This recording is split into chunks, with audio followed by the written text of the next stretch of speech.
to tell you about in our lead story, the abduction and release of 4-year-old Alisa Maier. We are now learning that in about 15 minutes, police in Missouri will be holding a news conference to discuss a person of interest in that abduction, and that person of interest killing himself. Oh. So what we're hearing now is that police are going to tell us about a person of interest in the abduction of that precious child.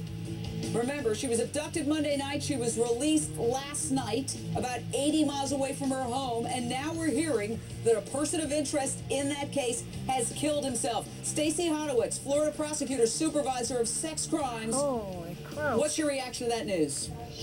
Well, evidently the walls were closing in, and as the previous panelists were saying, that hopefully he knew there was an Amber Alert out for him. That's why he released the child. There was some sort of knowledge that he had that he was probably going to be captured. And if it's true, if this is the person of interest, and this is the person that took this little girl, abducted this little girl, and he killed himself, he knew that it was all coming down on him. So my surprise, I'm not surprised by it at all. Erin Runyon, you're a child safety advocate. You're also the mother of a precious child, Samantha Runyon, who was abducted and murdered. What is your reaction to this news of a person of interest, which is a fancy way of saying suspect light, killing themselves in the abduction of this child? Well, it doesn't agree with my faith, but I can't help but be glad.